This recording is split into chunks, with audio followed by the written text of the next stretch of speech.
what I'm doing right now.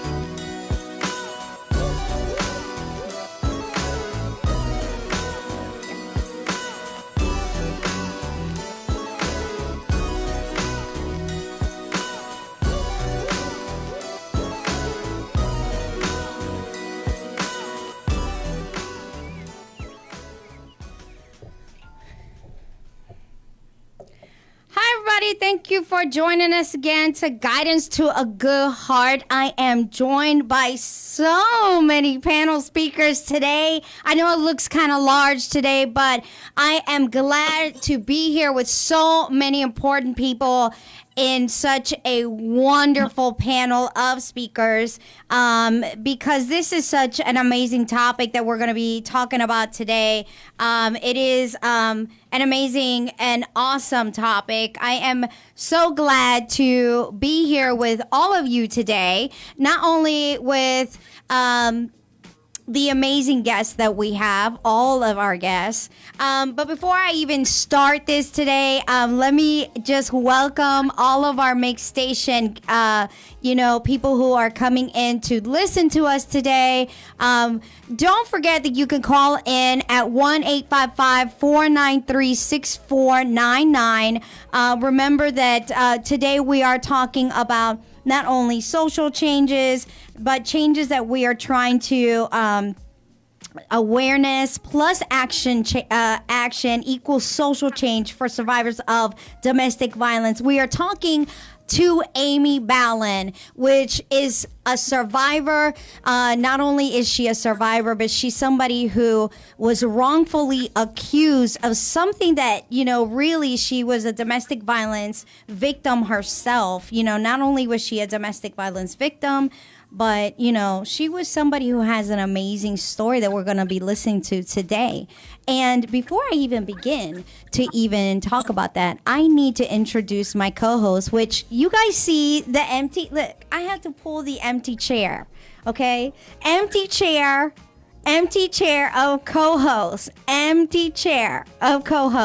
okay? See the empty chair co-host, empty microphone, okay? But that's okay. We're going to give her a pass. Thank you. Give Evangelist a Hello, pass. everyone. Good afternoon. So, hi, Evangelist. How are you today? I'm well, thank you. How's everyone else? I hope everybody's doing well. I'm sure that everybody's doing very well. Did you have a good week? I did. It was busy, but it was good. Not complaining. No, right? I think we're, approaching that, precipice of the COVID-19, and we're just meeting the hump, right? I mean, it's like fall. I think we were just talking about it when we were coming here. We're meeting the COVID-19 fall and the hump of the COVID-19, right, Nick? I think we're just there, right? And we're now starting to cover our mouths more, and starting to utilize this little thing right here, utilizing more of the little hand sanitizers. But that's okay. I like the little different little smells of the little hand sanitizers. But anyways, all right, so let's go on in. I'm going to let you kind of bring in our guest. I'm going to let you bring in the first guest, and I'm going to let you go ahead and read her little bio. So if you can do that for me, that'd be great. Okay. So our first guest we have is Miss Amy Ballon, and she's a board member of the Domestic Violence Advocacy Center. Amy Ballon is on the board of Domestic Violence Advocacy Center, where she is responsible for social special initiatives. Ballon is a passionate leader to help wrongfully accused victims of criminal justice system, as well as to promote women's empowerment. Ballon, a successful South Florida real estate sales and marketing professional, is a wrongly accused victim of the criminal justice system and domestic violence survivor. One night, one call caused her life and a career that she had built over 23 years to take a huge turn. Domestic Violence Advocacy Center, a nonprofit organization, works directly with victims of domestic violence. Ballon brings awareness to those unable to find their voice, to share their truths and innocence. Ballon is the recipient of the 2018 People of Distinction Humanitarian Award by Al Cole from CBS Radio and the Mel-Joan Woman Award. She has been nominated for a Department of Justice Victim Advocate Award. In addition, she is on the host committee and has raised funds for the Innocence Project of Florida. Ballon, a California native who splits her time between South Florida and Brentwood, California, is also a frequent speaker, has appeared in the media, and is a published author. Her book, Fabulous to Framed, details her wrongful accusation and unjust prosecution for a crime she didn't commit following a domestic violence incident, and how she is helping other innocent people from becoming victims of the criminal justice system. In 2014, Ballon's then husband, a former police officer, reached the police first after Amy escaped his grasp and called 911 to tell them she had been beaten. He appeared with a knife wound in his arm and said Amy had stabbed him. The police officers responding to Amy's 911 call believed her then husband, and she went to jail. She then embarked on a 16-month journey to reclaim her innocence and another journey just as long to have her name cleared. The success of Ballon's company and project coincided with her fighting for her justice and truth to be heard. She refused to let her wrongful conviction, wrongful accusation define or destroy her, despite the reality of the odds being against her. For more information about Ballon or Domestic Violence Advocacy Center, visit www.raisingawarenessfortheinnocent.com. So if you would help me welcome our first guest, Amy Ballon. Yay! Welcome, Miss Amy. How are you today? I'm doing great, thank you, and thank you for having me as a guest on your show, as well as Ballon Jackson and Christian. Well, I am so glad to have Christian here as well, which I just want to read just a little bit of your bio, which just is amazing. I'd love to be able to just have Christian here. He's a native of Florida. He was born and raised in Palm Beach County. He graduated Cardinal Newman High School. He has been a double major in the internal affairs and political science in Florida State University. He earned his Juris Doctorate from Stetson University College of Law, where he was a key member of the nationally ranked trial team, served as the president of the Federalist Society. He held positions on the boards of the Hispanic Bar Association, and he also entertainment and the Sports Law Society. He was a founding member of the Student Bar Association's Diversity Committee, and was an active member of the Second Amendment Society, and was employed as a teaching assistant for trial. Yeah. You keep going in and out. Maybe you. Am I? Okay, I'm sorry. Yeah. Let me get a little closer. Oh, okay. Am I? Of the Second Amendment, and was employed as a teaching assistant for the trial advocacy and evidence. I am thankful that you're here, Christian, and thankful that you're able to be here with us. And also, Dawn, I'm thankful that you are also here with us. I know that you had done so much investigation with what's going on with Amy as well. I'm sorry we weren't able to get your bio as well, but I can just actually, if you could just tell us a little bit about yourself as well, that way I don't have to if you could just tell us a little bit about yourself, I would love it so that our listeners can hear. Yes, are you ready for me to Yes, please. Thank you. I'm a licensed private investigator. I've been doing police misconduct investigations for about 30 years. Yeah. I also do work in the area of computer analysis when people have complaints about issues, which is what brought Amy to me. No one would believe her when she said that she was being harassed online in a very unusual way.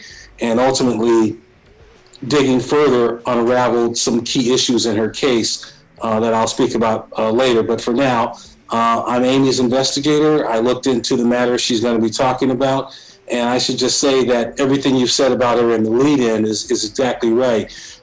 She is a woman who was started as a victim, but didn't end up as a victim. She basically forced change by standing her ground, fighting for what she believed in.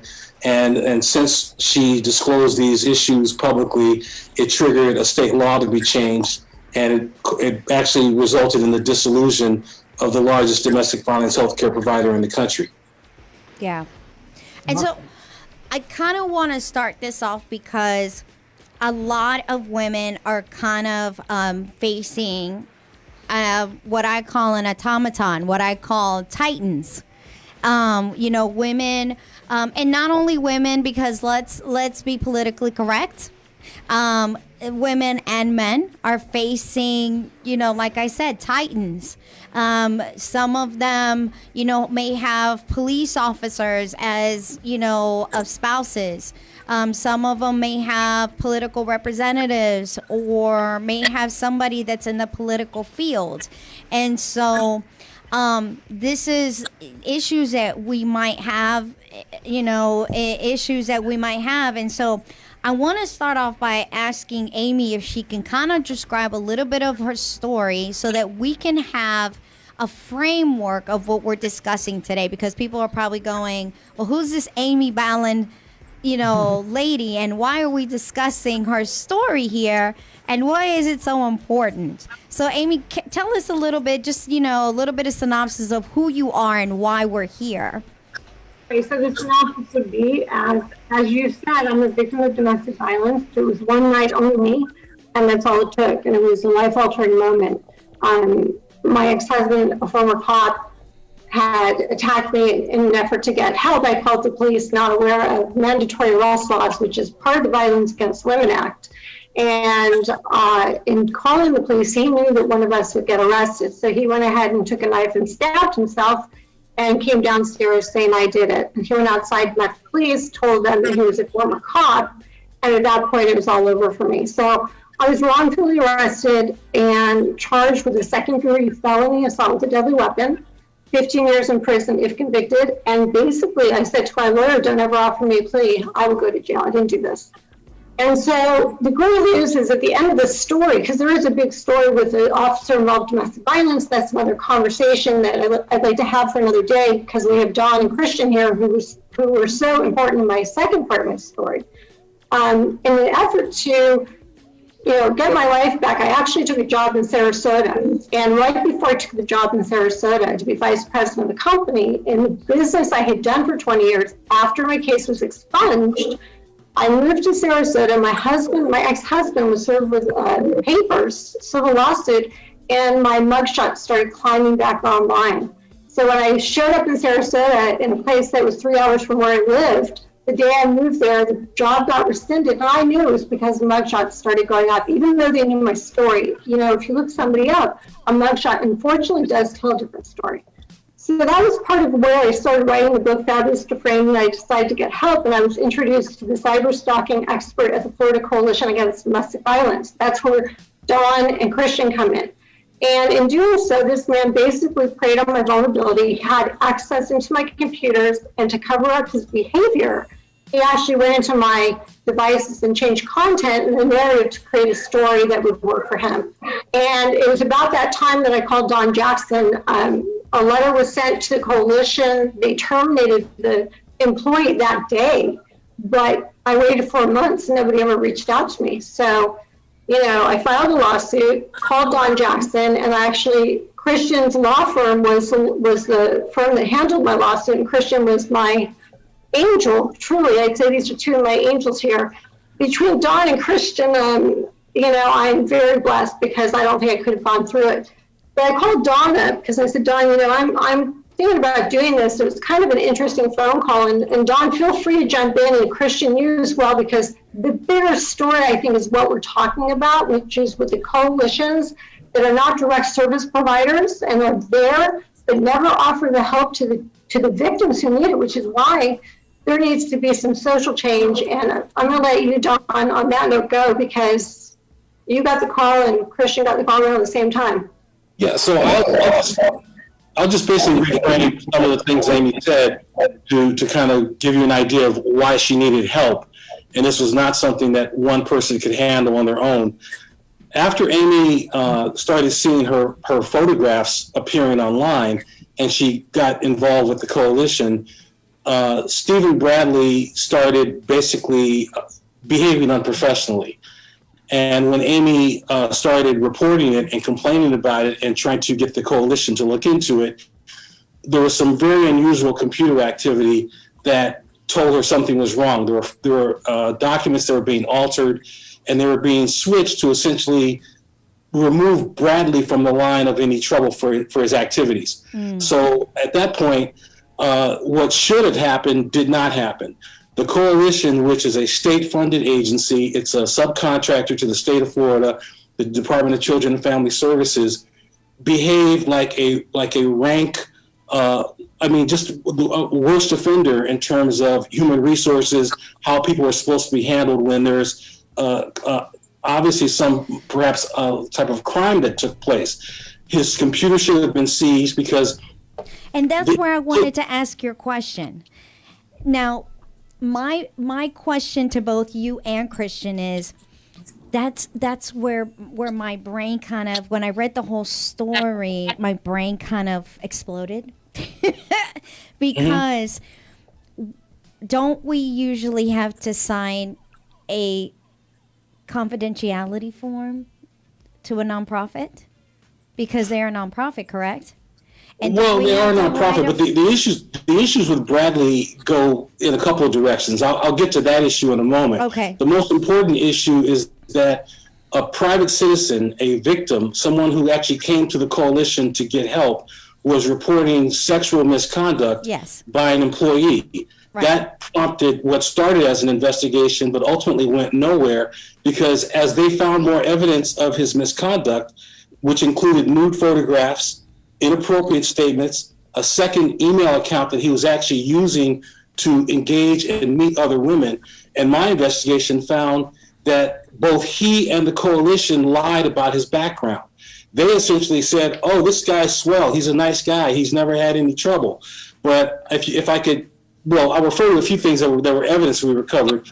One of the things I recovered is I went to where this guy worked, which is what you would normally do in any background investigation.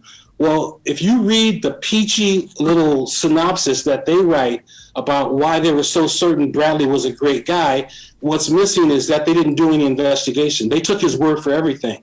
So if they had gone to the police departments he worked for, which he didn't list in his employment application, he only listed his last law enforcement association, which was the Department of Agriculture. He didn't mention Leon County, Hamilton County.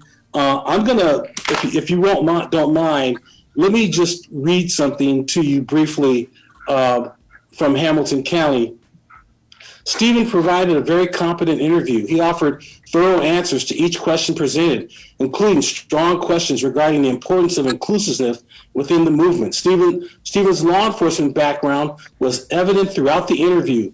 He was very precise in the answers he provided. He appears to be immensely intense personality, and he just goes on and on and on. Well, my point is, had they gone in and checked, they would have found that this guy was fired or forced to resign, that he was caught multiple times at multiple law enforcement agencies engaged in similar misconduct, some of it sexual. And after Christian and Amy get a chance to continue, I'm going to read a short letter that was actually sent to the Leon County Sheriff's Office that I found, where someone is accusing him of dating high school girls while he was employed with Hamilton County. I suspect that letter was written by a police officer. Now, the sheriff in Leon County disregarded the letter and brought him in anyway. But lo, just a few years later, he would be fired from Leon County for precisely the kind of behavior described in the letter. And he was never And charged. not only that, if you don't mind me jumping in real quick, on top of all that, but just about everything that Don Jackson just mentioned there is actually available through public records. Right. Florida's got what's called the FDLE, our Department of Law Enforcement Agents, where you can get any law enforcement agent's complete background. It's part of our Sunshine Law, which are very broad and favorable to public records laws. That was all uncovered without having to force anybody's hand. All we did was send a letter to the Florida Department of Law Enforcement. We cited the Sunshine Law and the Florida Constitution, and they handed over all of that. So the fact that the coalition would hire him and say, oh, we didn't know anything, shows that either A, they did know something, or B, their investigation was so disgustingly weak that, we can all just say, well, you should have, if you were acting like a reasonable domestic violence coalition, you should have known. Right. And so they never even charged him at all. Had it been a good charge, they should have charged him to begin with the issues prior to the issues that he had with Amy Ballon. Say they should have been hired. Right. Should never been hired. Exactly. They should have contacted each and every one of the girls' parents. That's what I wanted to say. They should have contacted the girls' parents of the charges. And that's what I wanted to ask you, Christian. Should they have contacted the parents of said young girls, with the sexual assault issues?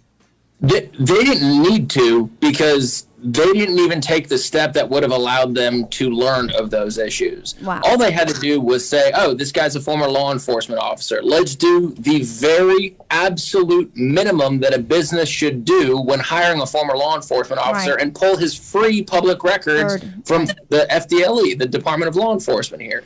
If they would have done that, they would have seen this litany of things. And Right. in my opinion, at that point, they don't even have to call any of those people. At that point, they should just say, well, we're not going to hire this guy.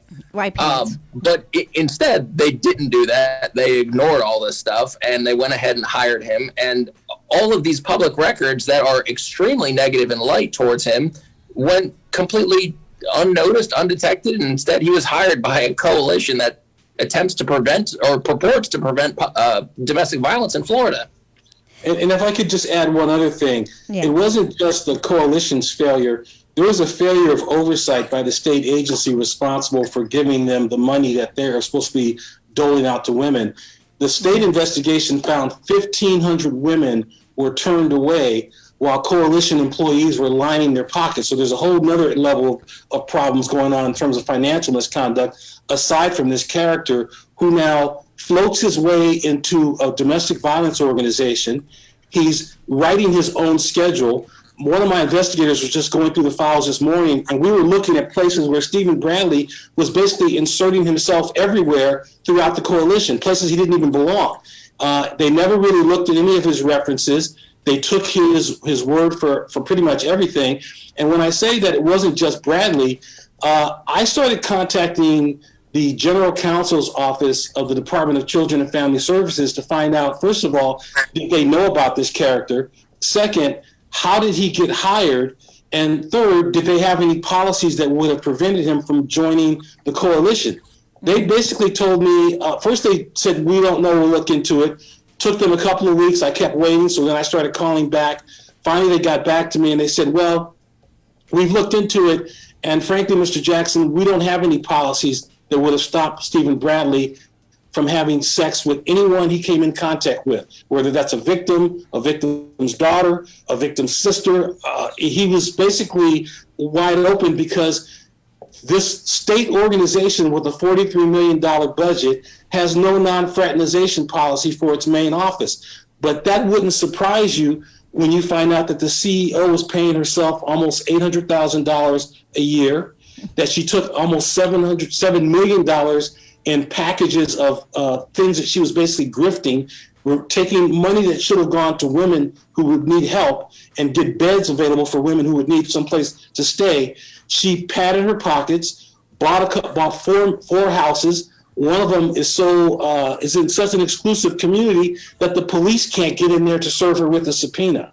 So this group of women who were supposed to be helping women were looting this organization while Amy was getting stomped on one side of the organization by a predator because they didn't care. That's not what they were there for. They got into a position where they were making so much money and they were finding so many ways to pad their pockets that the women who were being left out, who couldn't find shelter, and the women like Amy who were being subject to mistreatment by their employees were irrelevant. Wow. Wow. So can I just add to that, Cynthia? So here it's important to note that, so I gave the coalition. Now, when I first sent the letter and they terminated him upon looking at his devices, we didn't know what they found. Christian and I had no clue for a very long time what they found. We just knew that they terminated him. So when I filed my lawsuit against the coalition, this is how the rest of the story kind of came out. I filed a lawsuit, and in response to my lawsuit, the coalition actually literally victim blamed me and said I was culpable for allowing negligence into my home. At which point I thought, you know what, as the mother of a daughter, not on my watch, this is not okay. And I went to the Miami Herald with my story. And the Miami Herald was really thrown off by this whole thing. I couldn't believe what they were reading. And then one day, Christian, my lawyer, calls me up and tells me the coalition wants to mediate. So they're about to run my story, and I called the Miami Herald, and I'm like, please don't run my story, please don't run my story. They want to mediate. Christian says, Amy, don't let the story go. And I get an email back that says, Amy, we were able to do a story, but and leave your lawsuit out of it. However, what we were able to uncover by your willingness to come forward and using your voice is the president is making $800,000 a year. And that's the article that prompted what came out 2 years later. So in the meantime, we have Don Jackson uncovering stuff. We have Christian, you can speak to it too, all the things that, what you went through with it. But it was a willingness to come forward and say, you know what, I don't care how big they are, I'm taking the story and I'm going big because I'm not going to let this happen to some person who doesn't have a voice. And that's what I kind of want to find out, because I know this has happened in just Florida, but I'm trying to find out, I'm sure that this is happening in other states. And I'm wondering how many states this is happening, because the coalition is everywhere, There's a lack of regulation, so we really don't know. And one of the problems with this particular case in the investigation is that there is no incentive to get to the truth. Right. The more truth they found, the worse it got.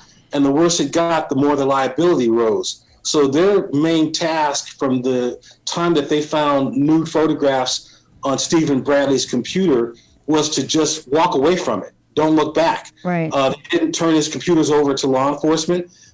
He was actually wiping the files out while they were sitting there looking at the computer. He's on, this guy's a computer, a technology expert. He knows enough to know how to do this. So he's now deleting personal accounts as well as a mixture of personal and business accounts to hide evidence for relationships that he was generating with women who were victims like Amy, who were, most of them coming through the door like Amy was, shell-shocked, confused, demoralized, exhausted, and completely vulnerable.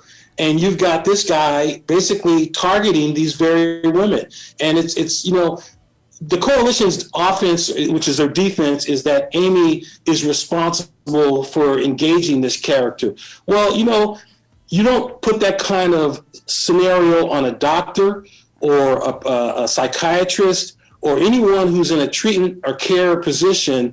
It's their responsibility not to mix business with personal things, or not to turn their clients or their victims into their relationships.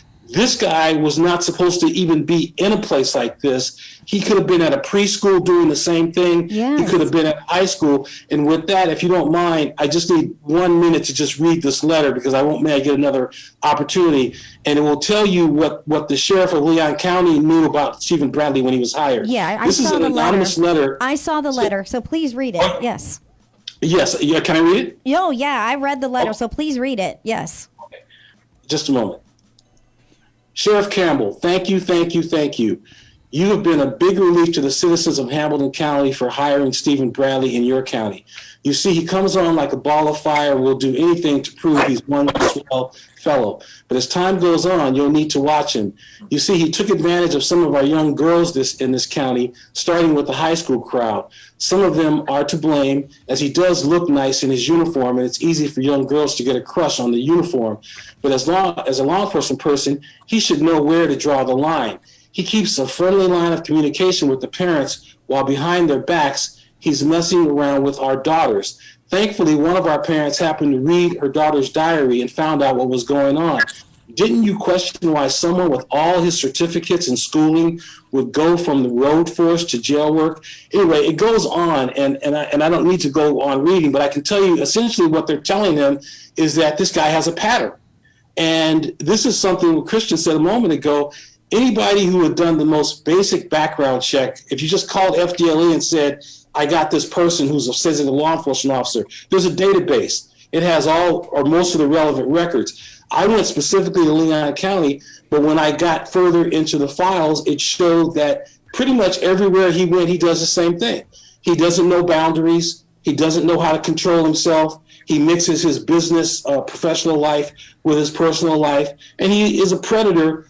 He could have wound up in any other job, but the fact that he winds up at a domestic violence service organization is pretty appalling, and it speaks to the state's lack of due diligence. Is it possible that he knew someone that worked at the coalition? Honestly, I just think that they were lazy about the things that really matter. Because they were at the time they were bringing on people like Bradley, it was all about putting on a show. It was about the look rather than the substance. So everything about Bradley is he's a good-looking guy and he's got the muscle look and he's got the command presence of a police officer. But whoever wrote that letter is a cop. The cops knew what this guy was. Mm-hmm. He was a lowlife, and the cops didn't want him to get hired at Leon County. But in terms of the process, it was flawed because it's something that I testify with Amy in front of the state legislature, and what I said to them is, it's like they have a lot of talk, right? They say in fact, I said it on the deposition of Tiffany Carr, the woman who ran the coalition, and I said it on depositions of some of the other employees, and Christian will tell you because he was there. They are so smug with their story.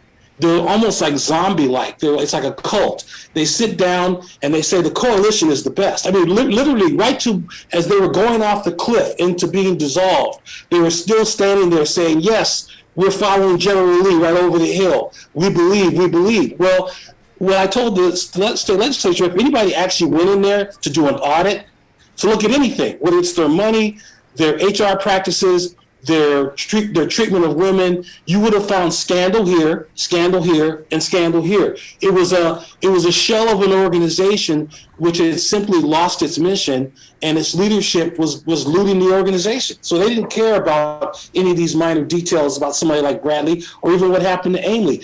What they did to Amy was just shameless. They saw another lawsuit coming, so they said, let's get out of this by not doing any investigation, leave Bradley over here, and we'll just keep whistling, hoping that this storm is going to pass. And Don, if I can add something on top of that too, one of the most appalling things that we realized during the course of that lawsuit was to your point, just how shameless they are about all of this. Mm-hmm. And this goes beyond the ideas of victim blaming and, the things that you hear in a lot of these types of cases where they always say, oh, her skirt is too short. She was asking for it. And you're just like, that's disgusting. But most people know that's BS, right?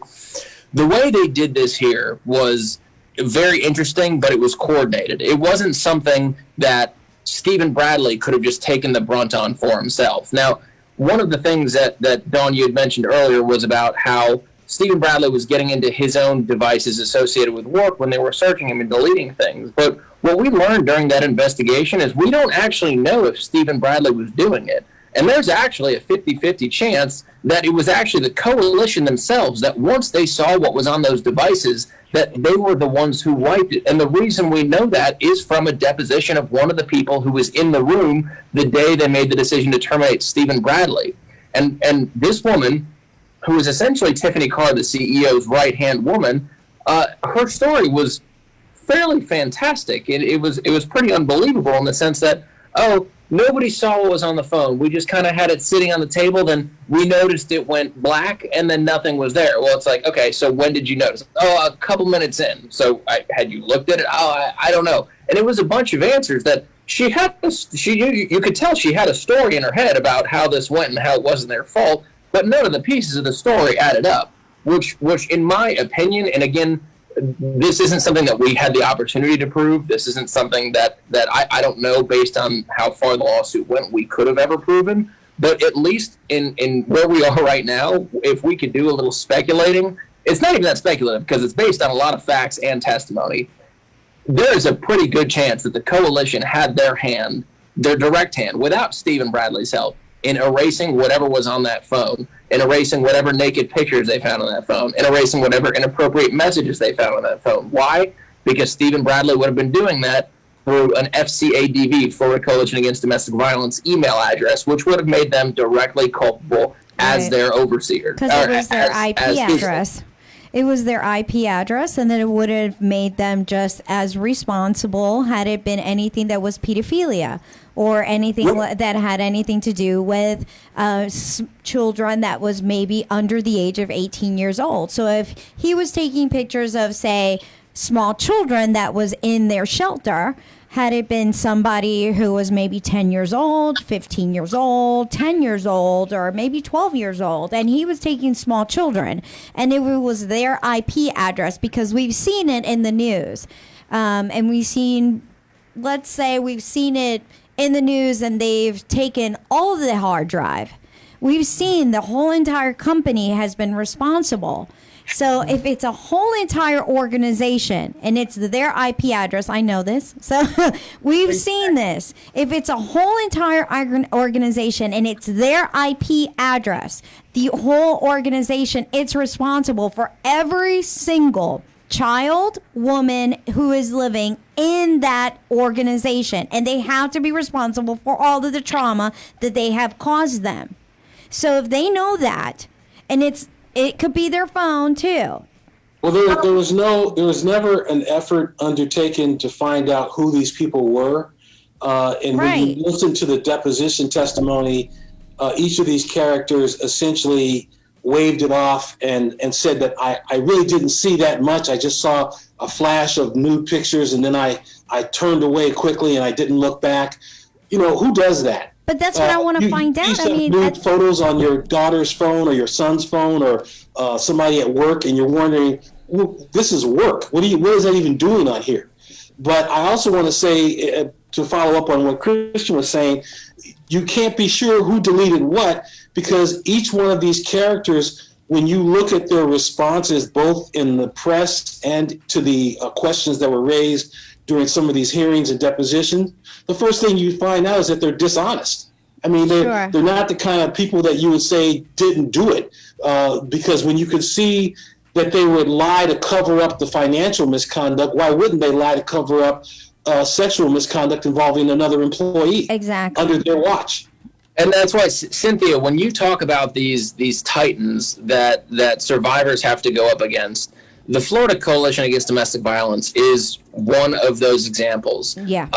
Something that we learned during this lawsuit, to continue down your point of these titans, is the people at the top of the Florida Coalition Against Domestic Violence had ties to very powerful people. Yes. And again, this is stuff that in civil law, sometimes things aren't directly relevant to your case and you get caught down these rabbit holes. But because we were looking at bigger pictures, I did my best to get down it, but we only had so much leeway. So I don't have a ton of information on that. But what we did learn was that Tiffany Carr, the CEO of the Florida Coalition Against Domestic Violence, had a very peculiar relationship with the woman who was in charge of the National Coalition Against Domestic Violence. And that woman apparently has a lot of control over these other state coalitions. So what it seems like is that these coalitions, and you know, it may not be all of them. Heck, it may only be a small handful of them. And in all reality, that's what we hope it is.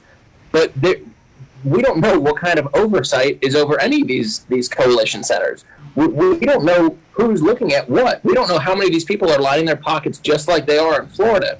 We don't know how many of these people are taking these positions just to rise in the political environment. We don't know how many of these people are taking these positions just to get, you know, higher paid CEO jobs elsewhere. And that's not what you need in these types of nonprofits. This isn't just a nonprofit to raise some money to build homes for people or to raise some money to get homeless people out off the streets. These are coalitions to help people who are currently and presently victims and who, you know, as domestic violence survivors, I'm sure you can all attest to the fact that domestic violence survivors after the fact, they have to be taken care of for at least a short period of time. They have to know that people are there for them. Yeah. And if you have people like this who are only out there for themselves, well, they're not helping anybody. And now that's how you create the Titan. You create a Titan that's a mega, essentially, corporation of wealthy people who don't care about victims. Yeah. And the victims are just left to fight for themselves, which is not healthy. Yeah. I agree. And then that's the problem, is that we're going against a monolith.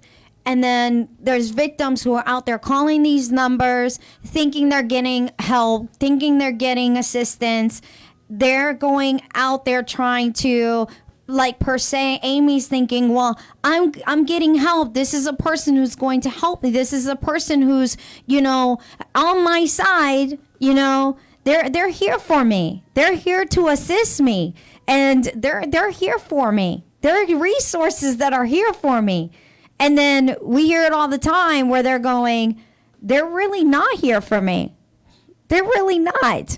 There's nobody here for me. And that's the problem, is that we hear all the time where there's people who are being turned away from shelters or nonprofits. There's shelters who are broken down.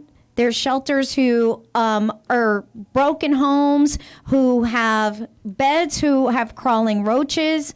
There's shelters who are dirty and have no, you know, these people are making thousands and thousands of dollars. Tiffany Carr's making $800,000, but shelters that are broken down and don't even have good food, that have dirty floors, that have, you know, nothing in them. But we can't provide good sustainability. We turn away thousands of people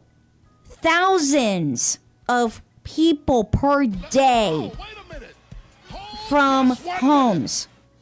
We turn them away. We turn away children, literally children, from good sustainable housing. What you're saying, if I could, part of the coalition's problem was structural as well as the actual behavior. And when I say structural, they got an unbelievable deal at their formation, which I think led to many of these problems.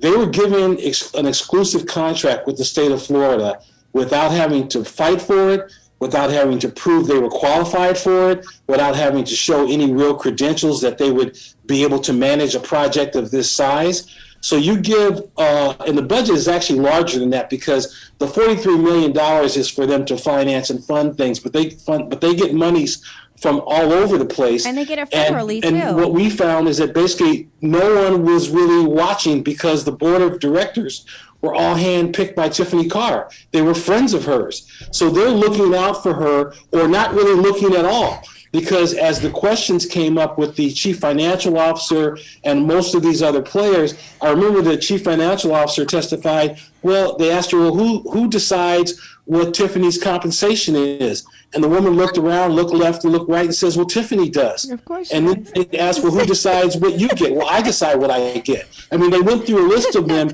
They were setting their own salaries. I mean, this goes back. 2012 is when they were set up with this unusual deal with the state of Florida, and not to get political, but when you have connections, these kind of deals happen. And once they got that deal, because of their associations, no one was willing to ever take a look at them. I know that Amy can't be the first one to have complained, and I know that some of the shelter managers who saw these bed deficits knew there was a problem and reported these problems. And there were people that rushed forward who had been complaining for years. In addition to Amy, there were employees who were complaining.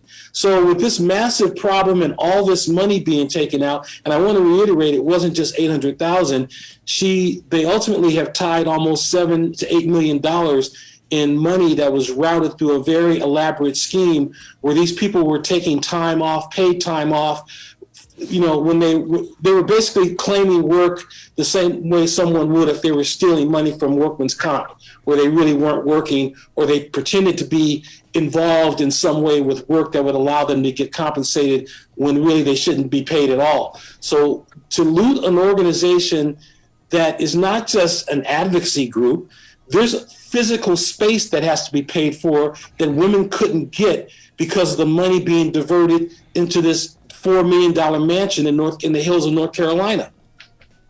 There's, we're a nonprofit. We are. FFT Helping Others is a nonprofit. And we have to constantly fight for nonprofit money. And it's only larger groups, per se, federal funding that gets the larger amounts. Okay. And so we constantly have to fight against larger groups who, per se, are coalitions that get the bigger funding from federal government. And so when we get phone calls that say, oh, well, they just turned me away because they have no place to place me in the shelter, that's where I have no idea, where's this money going? That's what I don't understand. If they're getting millions of dollars, billions of dollars, and maybe Evangelist, that I think that's sometimes where I just it's going into people's pockets, and the sad thing is, just like Amy went there for help, this is why a lot of women don't go to places for help. Exactly. Because they go there and she was victimized again. Yes. As a victim, she went to get help. They didn't do that. Exactly. And that's the sad part about it. So why do people take those type of jobs if they're really not in it to help others? If your heart is not in it, and they're doing it out of self-greed, like setting their own pay scales and stuff, somebody still should have been over them to check on that. Did they file taxes? Somebody had to see some type of documents and papers. Well, that's what caused the train wreck. There was an audit, and they wouldn't give any paperwork to the auditors. They just said, no, we're not going to give it to you. So the auditors said, we're the state of Florida. You have to give it to us. And they said, no, we're not giving it to you. So this went round and round for a while, and then subpoenas started flying. And when the subpoenas started flying, they couldn't find Tiffany Carr. The ones who live here in Florida were basically dragged in, but they didn't have any real answers. And essentially, everybody's saying it wasn't me. It wasn't me. I don't know how it happened. So I want to touch on this because we're talking a lot about the money. We're talking a lot about the victims not getting help. By the way, it was 18,000 women that did not get the help they needed because of the $7.5 million that was stolen. The sad part about this story is to this date today, I have never received an apology from anybody, whether it was the governor, the attorney general. This story would not have happened had I not gone to the Herald. And the only time that the attention was paid to the story was when it was misappropriations of the money. Yeah. That's when the government paid attention. And that to me just sends such a message that where's the value in the victims or the survivors, if you will? Where's the value in the person who says, I'm going to put my foot down and as collateral damage, we're going to find out just how egregious this organization is. Yeah. Yeah. Where is and I stood in front of the House of Representatives, and I said, I went for help. I blew the whistle. Without me going there, it never would have happened. Yeah, they would have never found out. I mean, they would have never, literally would have never found out that, I mean, I'm looking at the numbers right now, and in Florida alone, you guys start to literally turn away about 32,000 people away from shelters. That's in your state. That's in Florida alone. Hold on, wait a minute. That's ridiculous. California alone, 99,000 people. That's domestic violence victims. Well, just for one, And so I'm trying to figure out, where's the coalition doing? And this I mean, is honestly, they were asked those tough questions by the state legislators, and they had no answers. You could watch over 3, 4 to 7 days of hearings, waiting to get some kind of a credible answer. And these were, I mean, with the exception of Tiffany Carr, they have the leadership here. Most of those women still live in Florida, and they came in and they didn't look like, sinister figures. They weren't wearing dark hoods or anything. They looked very average. Yeah. But when you heard them talk, you could see that they didn't really know how they ended up there. But I can tell you that looking at organizations that get into this kind of trouble, it starts with mismanagement at the top. And when the board of directors wasn't paying attention, and Tiffany Carr, see, basically, here's how it worked. Tiffany Carr knew that they wouldn't tell on her if she gave them some of the same candy. So the people who were around her in a circle all got raises, unexplained raises that jumps from making $50,000 a year to making $180,000 a year without any substantial change in the person's education, training, qualifications. How do you explain that? Well, if you put the financial officer in a position where they're beholden to you, they're not going to point out financial problems. So she did this with a bunch of key players. She also manipulated the board in a way where she had friends largely occupying the most important seats. So there was no oversight. And the real letdown is the state, because why would you subcontract with an organization like this and not be looking out for the citizens of Florida, whose Right. taxpayer money is funding this entire venture? that's And John, exactly it. Coalition is to help others, not to take from it. Yeah. well, and that's one of the most egregious pieces of this is, we could all be sitting here holding our noses and saying, oh, yes, they were a nonprofit. They had a bunch of money and they used it wrongly. Yeah. Fine. But it's a big difference when a huge amount of that money is coming directly from the taxpayers. When you're there to help the taxpayers, the battered and abused taxpayers, Yes. and then that makes this hugely different, and it takes the state so long to move forward on these allegations of wrongdoing that are also backed up by substantial facts. Yeah, and exactly, Chris, and that's what I'm like. There's facts that are being so overly looked. I'm like, you're overlooking the facts that you have totally used and manipulated victims here, and you're not doing your job. Uh-oh. You're not doing your job. And so you have used the system for your own benefit. I would just add that the party's not over.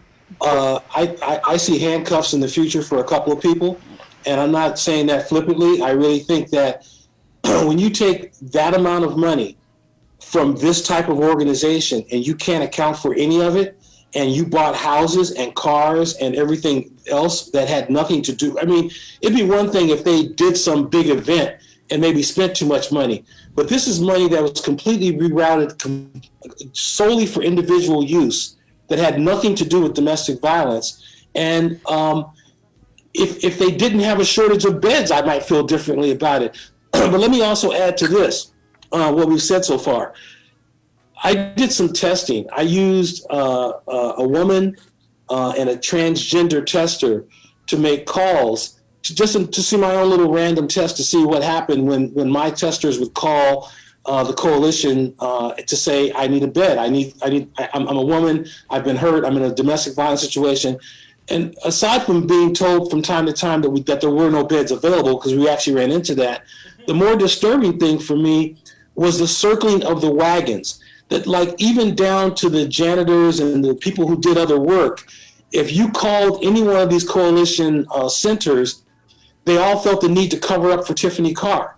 It's like all the dominoes fell in one direction. Don't say a word. We're under investigation.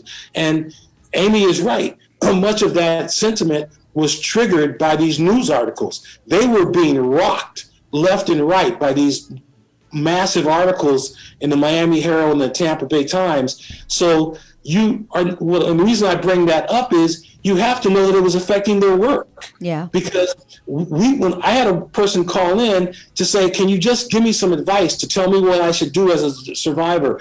Or can you just tell me what you guys can do for me? They said, no, you have to go through an inspection, basically. We don't give any information over the phone. How can you not give any information over the phone when your clientele are battered women who are afraid to even say what happened? So my point is, this cynical attitude which was really largely financial, which triggered the scandal, also directly affected the way that the centers themselves were able to interact with the public, because everybody was walking on eggshells until the whole thing collapsed. Do you guys, and I will address this to you all, do you potentially see this going to maybe the Supreme Court or bringing it to the Senate and maybe the House, so that you can have a couple of senators and even the House, speak on this behalf for a couple of the states, so that it can be approached in a different direction, because it can't just be one state that maybe has a mandated issue, but maybe bringing it up to the House of Representatives or even the Senate, and then even also bringing it up to the Supreme Court so that it can be brought onto a bigger issue.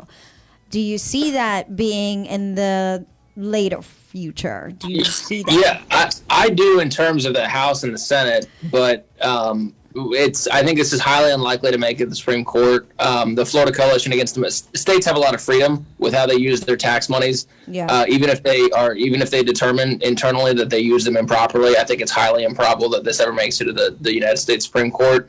That may be something more if the National Coalition Against Domestic Violence is caught in a similar situation. It very well could head to our state Supreme Court. But in terms of the House and the Senate, yeah, they could absolutely learn from this.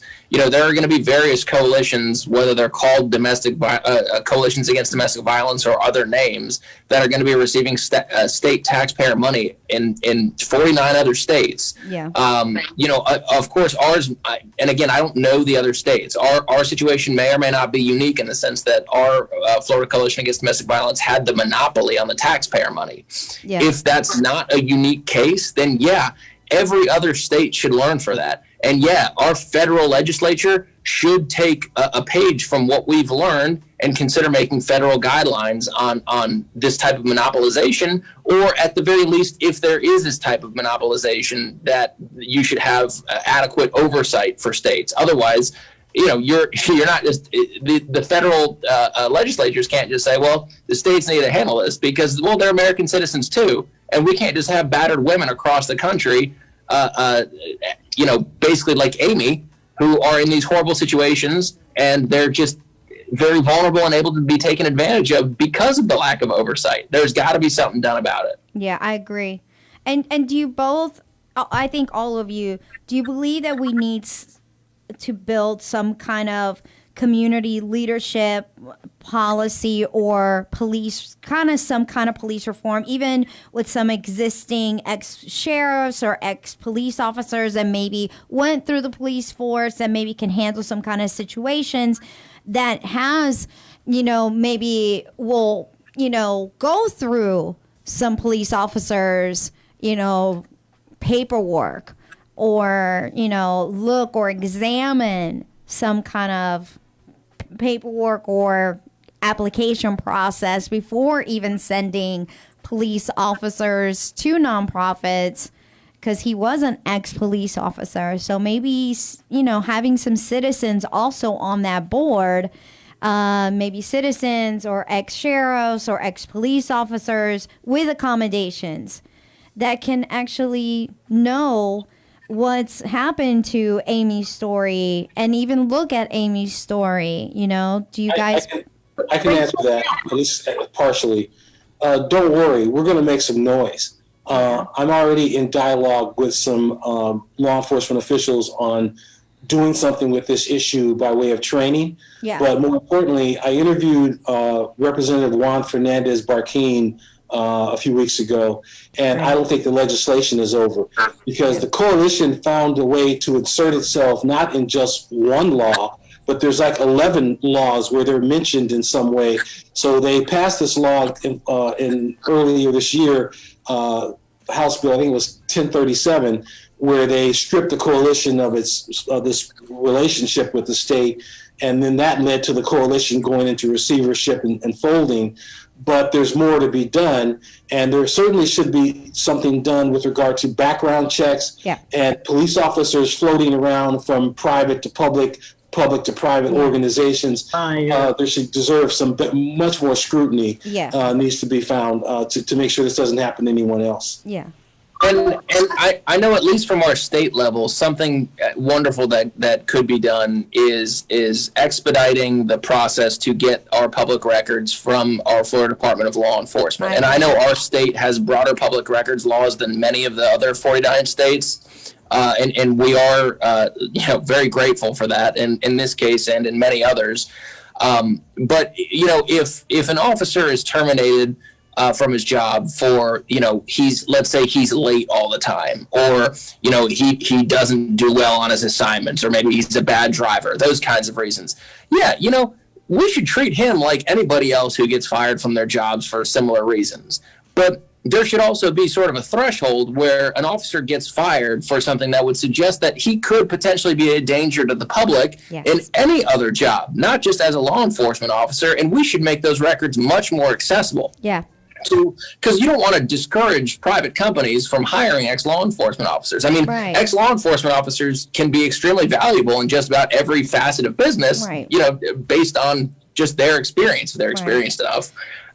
But at the same time, you want to make sure that the guys that you're hiring, they weren't fired for being 15 minutes late. If they were fired for excessive use of force, or in Stephen Bradley's case, beginning a sexual relationship with a woman who was a domestic violence victim while he was in his Leon County Sheriff's uniform and then lying about it under oath, that's something that every business, every potential hirer needs to know, and they need to know it quickly. This, when we request the records, I think it only took a week, but it's also something that, hey, this has to be a part of the process. I agree. There should be some kind of evaluation, and then having certain people, certain leadership, certain citizens, certain ex-sheriffs, certain FBI, somebody who's already been retired that knows what that evaluation process looks like, so that it can mandate, through stories of maybe, like I said, Amy's story, or somebody who knows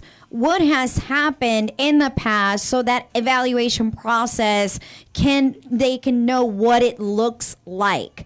And that way we can have a process system, So, I'm sorry, my phone's ringing, guys. We have a caller. I know that caller's probably asking.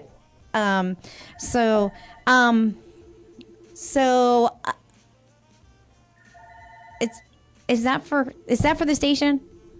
Oh, okay, sorry guys. Somebody's gonna ask a question. I just kind of wanted to let you guys know that someone from the station is probably gonna ask a question. Hello.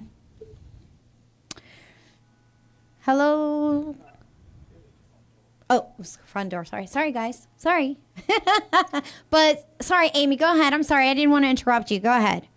What I was going to say is, when this was came down, the NNADB, especially now the National Coalition Against Domestic Violence, it's the National Network End Domestic Violence. It's the network out of Washington, D.C. that oversees the coalitions throughout the United States. And when I contacted them to say, well, you're supposed to be, let's say, the watchdog on coalitions nationwide, can you help me understand how this could have happened in Florida if it was partly your responsibility to oversee the various coalitions around the United States. And they said, oh, we are paid for memberships. And I said, well, wait a second. So did Florida pay a membership to you? Did they pay you to be under your guise, to be part of your organization? And if they did pay you, then how come you were unaware of what they were doing? Right. And when I had that conversation with them, they basically said, well, if you want to make a change, go back to Florida, which is what the coalition, what I call the Attorney General, Pam Bondi. And I said, I have a problem with the Florida coalition. She basically told me to go back to the coalition. Well, this was no different. So there's this wall that you have to be able to penetrate. And I've reached out to some really powerful people because I think it's so important that, we do have accessibility to these conversations. How could this happen in Florida? Who was overseeing this? Yeah, exactly. More importantly, back to my point, what about the victims? What about the people? And had I not done this, it never would have come out. Yeah. They'd still be getting their $70 million. By the way, I think it was going to be $90 million this year. Wow. Because they were 2 years behind. $70 million. This was the largest privately owned or nonprofit organization in the entire United States. And everybody told me, you're not going to make a difference. And I just said, watch me, because this is just inconceivable what they've got away with. And then, of course, you find one bad egg, and usually you're going to find a few more. And that's what happened in their case with the money. Yeah. And Amy, I wanted to, before I wrap up everything, Amy, I'm really wanted to say thank you for your vulnerability and for giving us an opportunity to have you on the show, and for, thank you for letting us have you come on here and for letting everybody hear your story. And Dawn, thank you so much for giving us your wisdom. Christian, you as well. Just your guys' wisdom and your knowledge of, everything that's been going on, not only for Florida, but for everything that is going on around the country, because really we just don't know if it's just going on in Florida or really all over the United States, really. And this is something that potentially could be going on to lots of other victims. Like I said before, it's really a titan. It's an automaton, and we really don't know if there's other victims out there. And if you are a victim and you need someone to outreach, Dawn and Christian, is there a way that maybe they can outreach to you, or maybe talk to you if there is a victim out there? Do you have a way to contact you? The way to get to me is through the website, policeabuse.com. I run that website, and if someone wants to reach me, they can do so there. And while my focus is largely on police misconduct, as I ended up with Amy, I have clients like her who they just need someone who actually cares about what happened to them, and anyone who contacts me, that they're going to get that at the minimum. Awesome. And for me, unfortunately, I'm a Florida lawyer. I'm not barred in any other state. I am barred in state and federal courts throughout Florida. So if you are, whether or not you're in Florida, you can always go to my website. There's a way to contact me on there. All my information, my email, it's romagueralaw.com, ROMAGUERA law.com. And again, I'd be happy to talk with anybody who's going through a situation like this. As an attorney who was the lead counsel and throughout Amy's case, I think it would greatly help if you're going against the same or similar organization with the same or similar issues, that you have somebody who knows how to poke and prod at them. Because as Amy will know, it took some poking and prodding to get even the simplest of documents that we were. I'm going to interrupt you, Christian. I was there. Christian he's serious. No, That's one of the best attorneys I've ever worked with. Because we were laughing at, because he said Florida. We're just like, dang it, Florida. You couldn't just come here, Christian. You need to come here. You just need to help us like I said, here. the experience is everything, and at the very least, I can help get it going. We can contact attorneys in your state and start the process that way. Yeah, I mean, we need you here, Christian. We need you to fight for us here. We need you here. I'll work on it. Yeah, you need to. Those bar exams are not something I want to continue to take, though. I know. I've heard. It's okay, though. It's okay. Seriously? like. I just got hit with the loser game show sound. Yes. We did. I have to say, though, I have the best team for anyone who's a survivor going through anything. Don Passman and Christian McGarrett, I could not have survived what I went through without either of them. And they took not only a personal interest in me and what I was going through, but more importantly, they cared about the social injustice that they were seeing. And that is the difference between good and great. They are both great, and I'm very grateful for both of them. Yeah. A lot of Amy, I'm just thankful for you guys. Listen, I'm thankful for all of you guys. Thank you so much for you guys being here.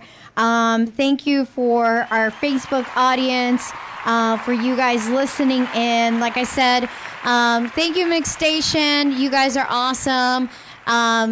This will be on air if you guys want to continue listening, and you guys can find us on YouTube and on all the syndications as well. Please do not just listen to our radio station. There are also other ones online as well through mixstation.com. And Evangelist, I miss you. I know. We'll be back next show. I miss you. Okay. So don't forget to watch us next time. Not only this next Sunday, but the Sunday after that. And so, like I always say, you're beautiful. You are lovely. I love you. And thank God that God loves you too. Bye, guys. See you later. All right. Thank you all. All right, take care. Bye.